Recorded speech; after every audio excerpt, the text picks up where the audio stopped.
أعوذ بالله من الشيطان الرجيم بسم الله الرحمن الرحيم الحمد لله رب العالمين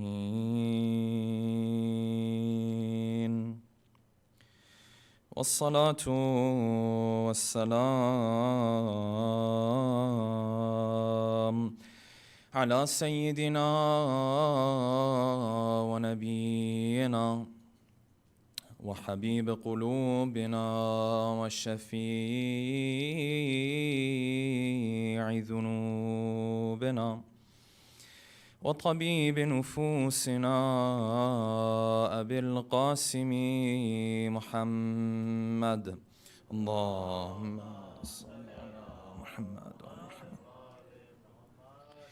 وعلى أهل بيته الطيبين الطاهرين واللعنة الدائم على أعدائهم أجمعين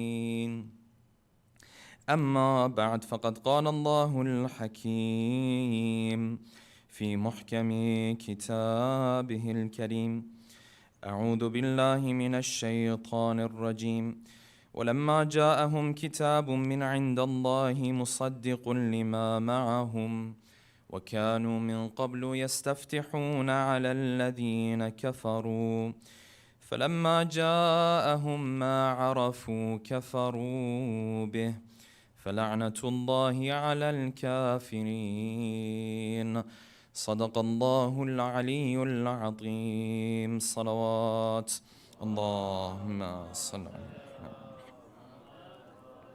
For the love of our beloved Prophet and his beloved progeny, please recite a second loud salawat.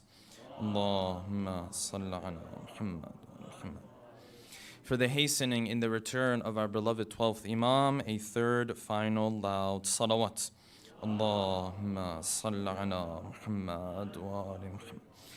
Yesterday we had our discussion with regards to the trip of our beloved Prophet to the city of Ta'if. We mentioned that after the loss of Khadija and after the loss of Abu Talib, Allah subhanahu wa ta'ala revealed to the Prophet that Mecca is no longer a place for you to live.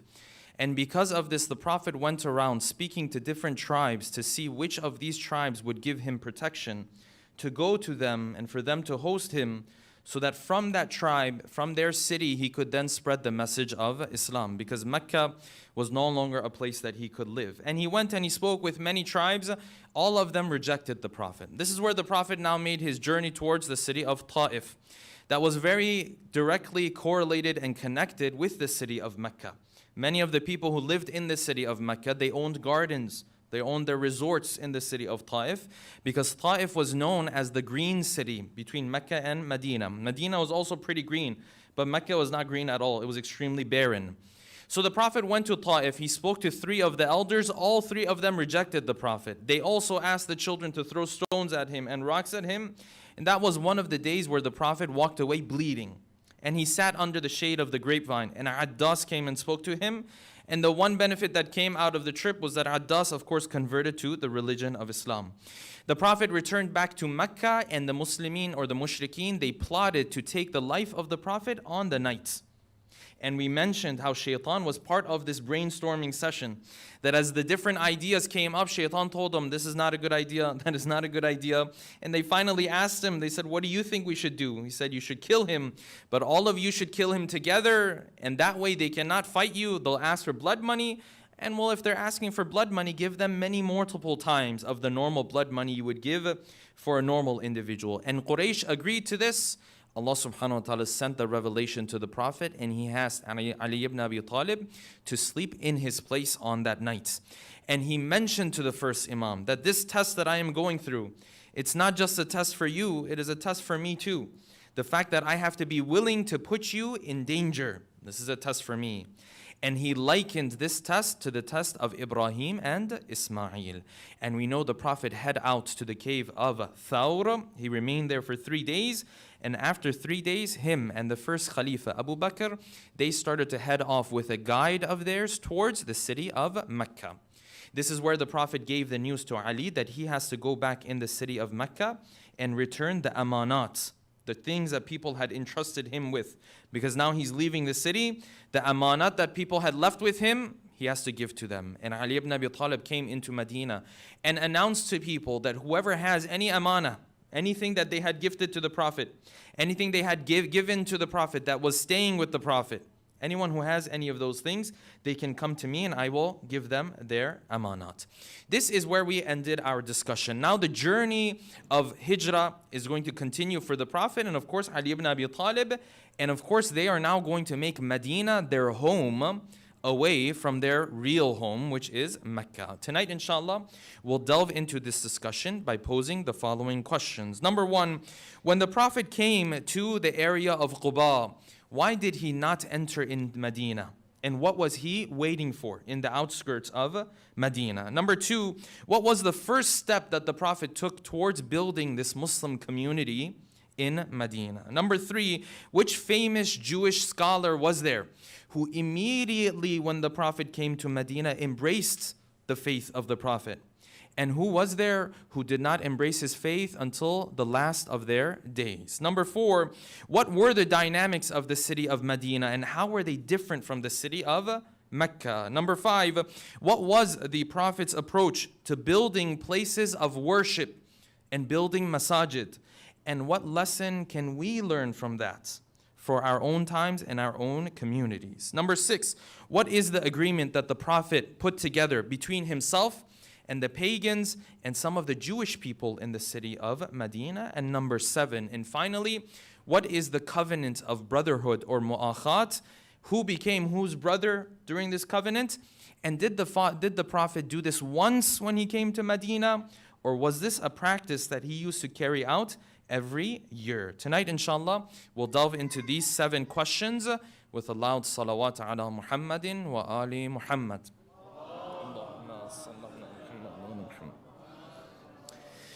The Prophet comes into Quba, and we're going to pause here on the side of the Prophet because although he's made his way into Quba, there's someone who he left behind. In fact, there's multiple people that he left behind, and that was Ali ibn Abi Talib and the Fawatim. And so the narration says he wrote a letter to Ali ibn Abi Talib that now is the time to come. And he said, Ya Ali, when you are coming, I can give you the news that you are not going to be affected by the mushrikeen. They will come, but they will not be able to stop you. So Ali ibn Abi Talib knew that he had this protection. And he told him that you have to come and you should not stop on the way too much, because there's a chance that they will catch up with you.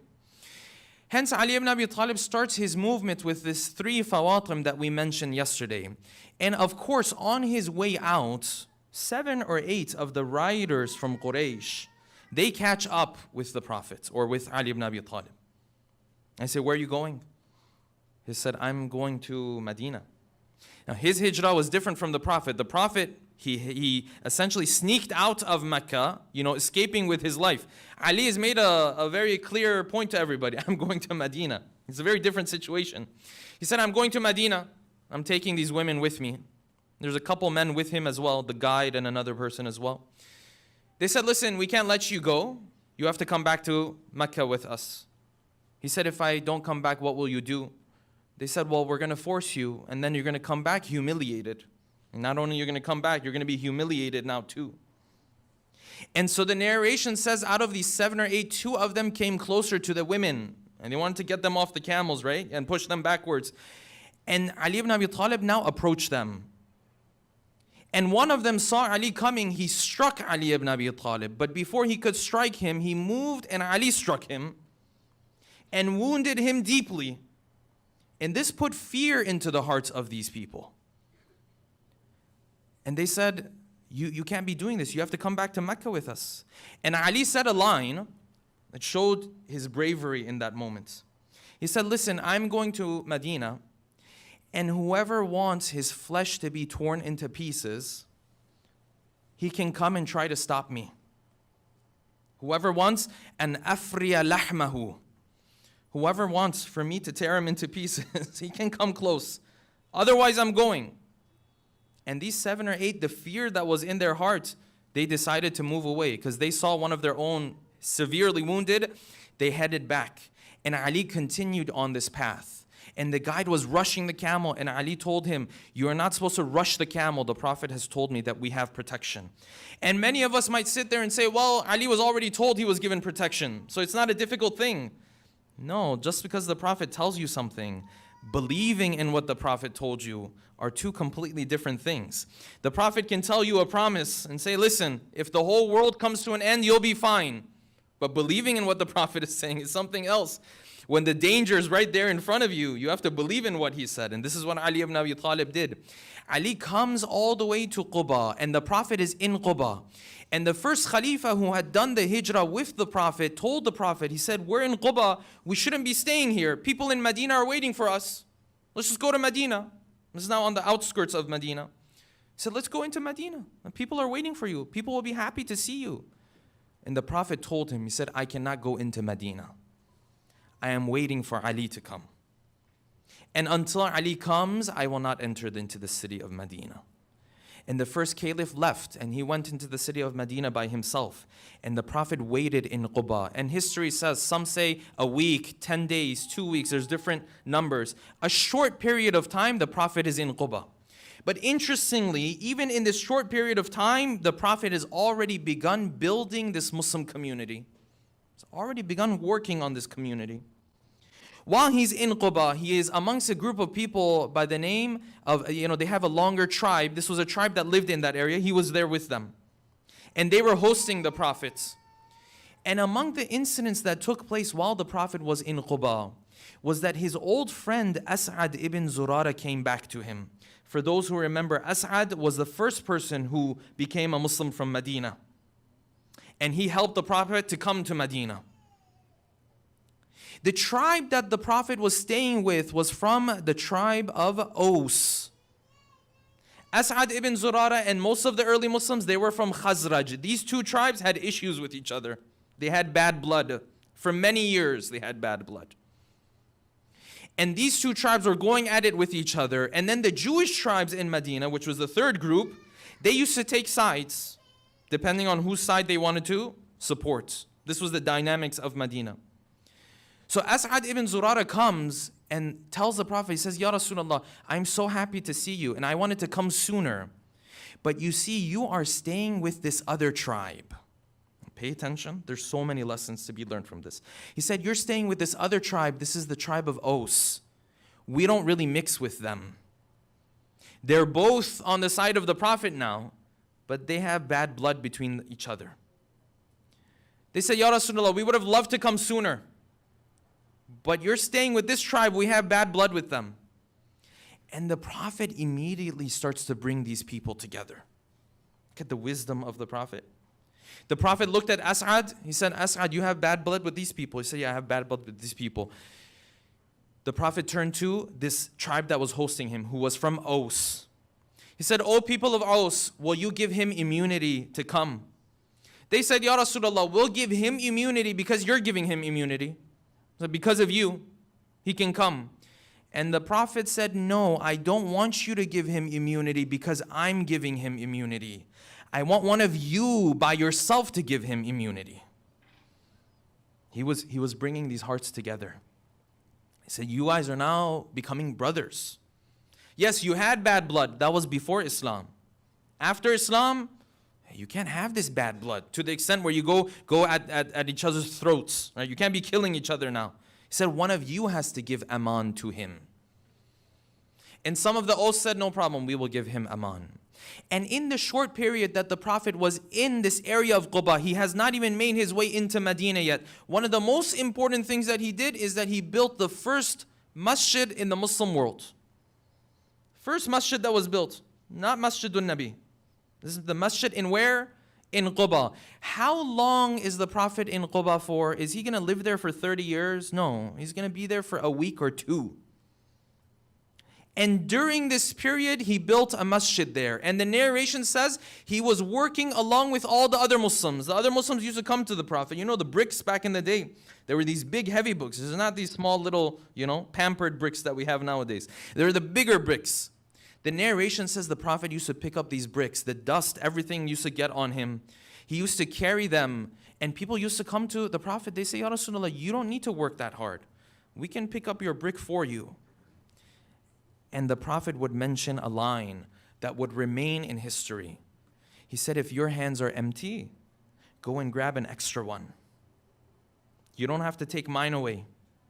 You go and grab an extra one so that we can build this faster. He was building community. 10 days, 12 days the Prophet is in Quba. He's already building the first masjid. There's a big lesson to be learned from this. We're going to come to it very shortly. Slowly the Prophet is now going to enter into Medina. Before he does, this famous Jewish scholar now comes. His name, Hasin ibn Salam. Some say Hussein ibn Salam. He came to the Prophet. He said, Ya Rasulullah, I want to embrace the faith that you are preaching. Why? Because the Jewish people knew that this is the promised individual. And this is why those verses that I recited at the beginning talk about this. They say that when Muhammad came to Medina, this was the person that the Jewish people had known the signs of from before. They knew he was coming. And the Quran says they knew him better than they knew their own children. You know your child, yes? If your child makes some sound, you know his voice immediately. You're like, yeah, that's my son. That's my daughter. The Quran says they knew who the Prophet was better than they knew their own children. The signs were crystal clear to them. So Hussein comes, he embraces the faith. Then he says, Ya Rasulullah, keep me in your house. By the way, the Prophet at this point, he is not even in his own house. He's in the house of someone else by the name of Kulthum, this elderly man who is blind. He's staying with him. He tells the Prophet, I want to stay in your house and I want you to keep me in the back room. And in the back room, I want you to ask the other Jewish scholars to come. And ask them how they view me and what do they think of me. And they will tell you that they think very highly of me because I'm a very well-known Jewish scholar. And what he was planning to do was to get them to admit that they think very highly of him and then tell them that this person has embraced the faith of the Prophet, to see now what their reaction was going to be. You know, when you tell someone, you're like, what do you think about this guy? Like, oh, he's pretty good. You're like, even he said this. You're like, now you have to believe in it. They hid Hussein ibn Salam behind the doors, behind the room. The Jewish scholars all came. And the Prophet asked them, he said, what do you think about Hussein? Right? This is Hussein with a Sad. He said, what do you think about him? They said, he's one of our greatest scholars. Whatever he says, we trust. And the Prophet said, well, now I have come to tell you that he has in fact embraced the faith that I have brought to you. Because he has seen the signs of the promised prophet. That's why he's embraced this faith. And Hussein came out of the door. Hussein ibn Salam, he came out of the room and he said, here I am, I've embraced this faith. And immediately these Jewish scholars and tribes, they flipped. They said, no, we don't think so highly of him and we're not going to embrace this faith anyways. And the Quran says, these people before the Prophet came, they used to tell the pagans that a Prophet is going to come, we know his signs. They used to look forward to the Prophet coming. When the Prophet actually came and they had to hand over authority to him, they became kafir to him. فَلَمَّا جَاءَهُمْ مَا عَرَفُوا, when that person came to them that they had known for years, كَفَرُوا بِهِ, all of a sudden they became kafir to it. وَكَانُوا مِن قَبْلُ يَسْتَفْتِحُونَ عَلَى الَّذِينَ كَفَرُوا. These same people, they were monotheists. They used to tell the kuffar of Mecca and Medina, listen, there's this prophet who's promised he's going to come. We're going to believe in him. All of this stuff. When he actually came, they disobeyed.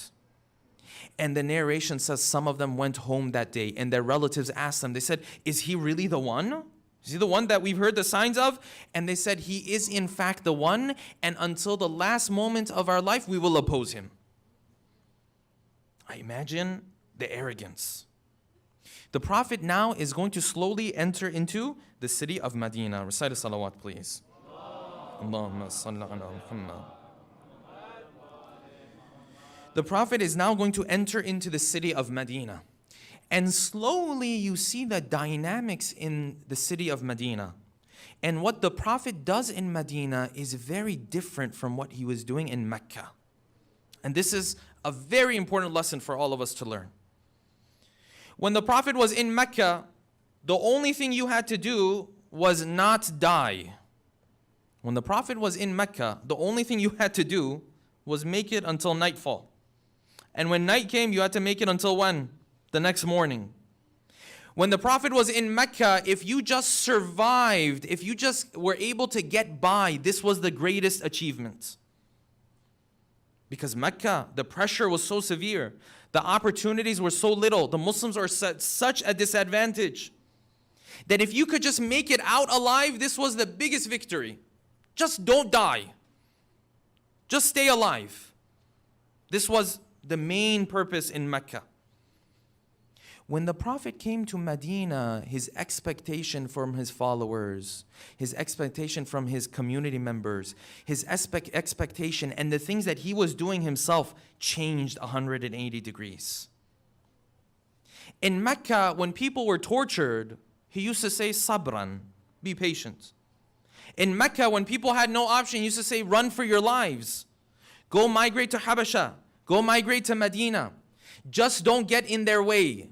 Don't create problems for Quraysh. They might come and massacre all of us. This was the approach of the Prophet in Mecca. When he came to Medina, things changed 180 degrees. Now he's going to build a community. In Mecca, it's all about defense. Just live your life and get by. When he came to Medina, that was no longer the expectation that he had from his followers. His expectation from his followers is now we have to build something here. We have to build our community. We have to come together. We have to build a structure that the Muslim Ummah can come together. And in that, there is a great lesson for you and I, brothers and sisters. Why? Because if you look at the world today, you will find there are those who are tested with the tests of Mecca. And then there are those like you and I, they are tested with the tests of Medina.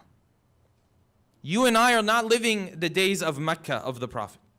We're living the days of Medina of the Prophet. You and I, our expectation, the expectation that Islam has from us is no longer just get by. The expectation Islam has from us is not just don't die, just survive. There are brothers and sisters we have in the world right now that is the expectation for them. Yes? If they can just make it to nighttime, if they can just make it to the next morning alive, this is the greatest achievement for them. Some are tested in that way. You and I, the expectation from you and I is different. The expectation from you and I is no longer just be able to, take care of yourself and get by. No, now you have to build a community. Now you have a different responsibility. When the Prophet came to Medina, then he held the first Jummah prayer, and then he started building these masajid. He told these Muslims, you have to build your own markets, as we will discuss. He started doing things in a completely different way. And that is the test and the duty you and I have. Let me put it in simpler terms. If you and I live in this part of the world, and Allah subhanahu wa ta'ala has blessed you with not having to worry about, am I going to live until tonight? And am I going to live until tomorrow? And am I going to be bombed? And am I not going to be this or that? And alhamdulillah, we don't have these issues. Alhamdulillah, it's a blessing of Allah subhanahu wa ta'ala. If that is the case, then we are living in the times of Medina, which means the Prophet has this expectation of us to come together and to build this community. The expectation is no longer, let me just make a living and not die. That was for Mecca. That's for some parts of the world. You see people, they are massacred every day. If they can make it alive until nighttime, that's the greatest achievement. In Medina, you have to come together. And in Medina, every Muslim had a duty towards the community. They had a role to play in this community. There was a contribution, and everyone's contribution was different. Everyone's contribution was different. And you and I, me and you, every single one of us have the same duty, and every single one of us has to ask ourselves, what is my contribution? The contributions are going to come in all forms and all shapes. Someone uses his connections. Someone uses his talents. Someone uses his wealth. Someone uses his time. Someone uses the compassion that he has. Someone uses the ability to connect with others. You might have a multitude of talents, but every single one of us has a role to play. Every single one of us has a contribution to make. And if you're living as a Muslim within this society, let me be 110% clear. There is a role and a contribution that is expected of you. What is that role and contribution? You have to figure that out. And for every person, it's going to be different. And if you're listening this, you're hearing this, here, online, wherever you might be hearing this, especially if you're younger, know that there's going to come a time where your contribution is needed, and know that Islam needs you, and know that the cause of Ahlul Bayt needs you. Don't ever go through life thinking, yes, I just have to take care of myself and that's it. No, this was for Mecca. Medina is different. We're living in Medina now. Islam needs you, and Islam needs your contribution and needs your role. What is that role going to be? How are you going to contribute? That's a question for you. And let that be your guiding star in life. Let that bring purpose to your life. That alhamdulillah, I'm building this career. Wonderful, awesome. At what point and in what way and in what shape am I going to contribute and play this role? Let it be your North Star. And you might think, well, I have all these other things to worry about. This is going to add an extra obligation. This is not an extra obligation. This gives purpose to your life.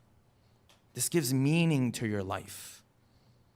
That I live my life as a Muslim, and then I'm always thinking, with everything that I'm developing, how can I use this to further the cause of Ahlul Bayt? Because Ahlul Bayt's cause is going to need this. Recite a salawat, please.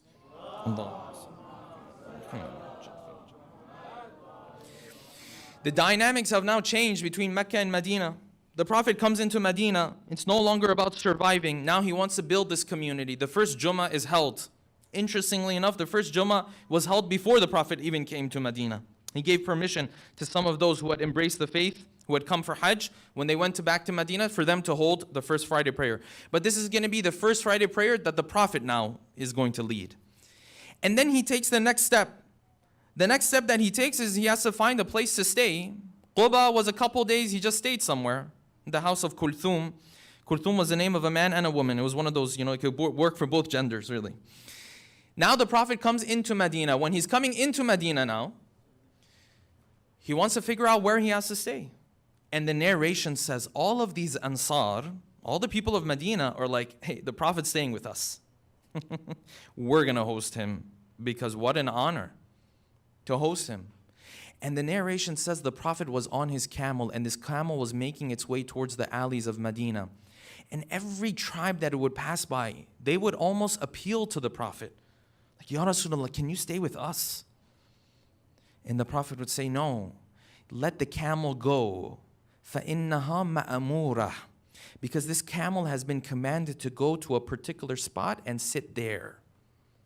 This camel knows where it's supposed to go. So the camel went and passed by this tribe, and the elders of this tribe who were extremely wealthy, and the Prophet was not willing to stay with any of them. So he wanted to see the command of Allah subhanahu wa ta'ala. Until finally this camel sat. When the camel sat, they looked around and said, whose house is this? Oh, this is the house of Abu Ayyub al-Ansari. This old poor man in Medina that no one cares about. No one even cares about him. And the camel sat by the house of Abu Ayyub al-Ansari. And Abu Ayyub, you can imagine how happy he was. He was working to now bring the stuff that the Prophet had brought with himself into his own house. Imagine the feeling that Abu Ayyub has in these moments. You're taking the stuff of the Prophet, bringing it into your own house. His mother was there to help him as well. And the Prophet went into the house of this man. Everyone was like, oh my God, all these wealthy people. And he chose the house of Abu Ayyub. And Abu Ayyub started to host the Prophet. And they started to prepare food for the Prophet. And companions say, we remember those days when the Prophet still didn't have his own house in Medina. And we used to go and take food for him every day. Just imagine being the person who goes and brings food for the Prophet every day. Just picture what that's like. And the narration says there were many people who used to come to visit the Prophet, because now he's come to Medina, everyone wants to come and visit him. And every time people would come and visit him, even though the food that was brought there was not much, it was enough for everybody. Somehow, some way, everyone would walk away satiated. Their hunger was no problem. The Prophet settles in the house of Abu Ayyub al-Ansari. Okay, the Prophet has settled down. What's his first move? What's the first thing he's going to do here? The same thing he did in Quba. He's going to build a masjid. You're going to build another masjid? Say, yes, I'm going to build a masjid. And this is what Masjidun Nabi was. And the narrations say again that the Prophet didn't sit in the corner. He was involved in the building of the masjid. And it says he had built this community and these bonds between these different individuals. Now these individuals who are here are not one group. They're from three different groups. Some of them are Muhajirin. They just migrated from Mecca. Some of them are Ansar. But even that Ansar, some of them are Aus. Some of them are Khazraj. Different people. But the Prophet brought all of them together. Why? Because they all had purpose. They had purpose. And the narration says the Prophet used to carry these bricks to build this masjid, and he used to recite poetry. And they used to recite poetry in response. And then the Prophet used to respond to them with his own poetry. And they used to say, لَإِنْ قَعَدْنَا وَالنَّبِيُّ يَعْمَلُ. If we sit and the Prophet is working, this is definitely a bad thing for us. Well, if the Prophet's working, we're going to be working with him. And then the narration says, as they were reciting these lines, that the Prophet would then respond to them. And he would recite in his own poetry. He said, لا عيش إلا عيش الآخرة. There's no life but the akhirah. Allahumma arham al-ansara wal-muhajara. Oh Allah, bless the Ansar and the Muhajirin. He's building community right now. He's bringing these hearts together. And he built this masjid. And interestingly enough, when he built the masjid, he did not build this masjid that was humongous and it was huge. No, he built this masjid that was proportional to the needs of Medina. That's a big lesson to learn here. He built this masjid that was proportional to the needs of Medina. And we read in history that as the community grew, his companions used to come to him and say, this is too small. We need to expand. And then again, we need to expand, and we need to expand. And you find the Prophet was keeping the standard that the people used to use for their own homes for the masjid. Because they came to the Prophet, and initially the masjid did not even have a ceiling. So the sun of Arabia, you can imagine what that does to you. They said, Ya Rasulullah, we have to put something together. So they took the leaves of the palm trees, they put them up, and the sun, it took care of the sun to a certain extent. But then the narration says there were other times it used to rain a little bit, and the rain would get through, and they would do sajda, and the ground was a bit muddy. And they said, Ya Rasulullah, we need a ceiling for it. And the Prophet said, it has to be proportional. He said, let the ceiling remain this way. Why? You say, well, this is a poor standard. No, this is the standard of the people living at that time. And you find the approach of the Prophet to building masjids was a very unique one. A very unique one. One that I wish across our communities, across North America, we would have adopted. And that was what? The Prophet never was part of this camp. That, yeah, the masjid is the last thing you have to worry about. What our community needs is more charity work. What our community needs is more educational work. What our community needs is more fun time. This was not the approach of the Prophet. The first thing he built was what? The masjid. Why? Because he knew that the masjid could serve many of these functions. Because he knew the masjid was that hub that people would come together around and it could serve many of these purposes. The masjid was a place of education for the Prophet. The masjid was a place of socialization for the Prophet. The masjid was a place of charitable work for the Prophet. How many times people came into the masjid, they were marrying each other, and this man would say, I have nothing to offer as the dowry. And the Prophet in the masjid would say, who's willing to take on his dowry? And someone would say, I'm willing to take on his dowry. And he'd say, Alhamdulillah, you're married. Happily ever after, done. The Prophet's importance he gave to the masjid was very much. Why? Because the masjid was just a place of worship? No, that was a piece of it. Because the masjid played a critical role, more than just the role of worship. It played a multitude of roles. It was a multifaceted phenomenon. It wasn't just this thing where you came and prayed and that was it. No, it was a place of charity. It was a place of education. It was a place where people would come visit one another, see one another, socialization. They built bonds here that they would never build anywhere else. And this is the approach of the Prophet towards the masjid. And he also never fell into the other extreme. One extreme is, oh, we don't need this masjid. We need more charity work. No, this masjid will become a hub that can fund many charitable projects. If you bring this community together, this masjid can play a critical role. he also didn't fall into the other extreme. That let me go spend and spend and spend on this masjid and make it this huge thing, right? And have the most expensive things, and then later on I'll worry about what role it's going to play in my community. And then later on I'll worry about how it's going to educate my community. And then later on I'll worry about how it's going to help charitable work. This wasn't his approach either. It was a very moderate approach that the Prophet took. And I wish we would have adopted this. When I speak of this, I speak in terms of our communities in general across North America. Very little do you see this approach, very little. But when you do see this approach, then you see the fruits of a masjid. A masjid, when done right, can offer fruits that no other structure or organization can offer. Nothing else comes close to a masjid, nothing. And the best proof for it is exactly what the Prophet did. He does not even have his own home, and he built the masjid. And this is a lesson to be learned from the life of our Prophet. Recite a salawat, please. Amongst the other steps that the Prophet took in building this community is that one day he went to the markets of Medina. And Medina had multiple markets. And when he went to this market, he found that in this market, the Jewish tribes, they do a lot of the buying and selling. And he saw in this market there are practices that are not acceptable. So the narration says the same day he went to another part of Medina that was empty.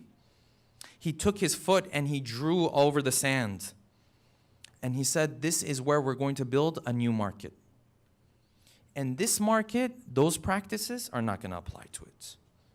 He's building community now.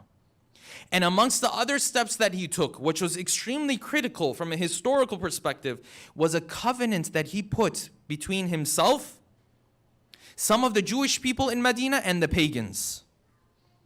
And this was a covenant that would bring together all of Medina. That covenant was what? The Prophet put together this covenant and this agreement, and he said, from now on, we are one body. And you know the words that Ibn Hisham has narrated in his book, it says we are all one ummah. That's a heavy word to use when there are people who are pagans, when there are people who are of the Jewish faith. Yes? He means from a political perspective, social perspective, we all are part of one ummah. And this is called, some have called it the Constitution of Medina. Some have called it the Covenant of Medina. Extremely critical. And in this covenant he mentions multiple tribes. Then he says, if any of these tribes is going to go to war, we're going to go to war with them.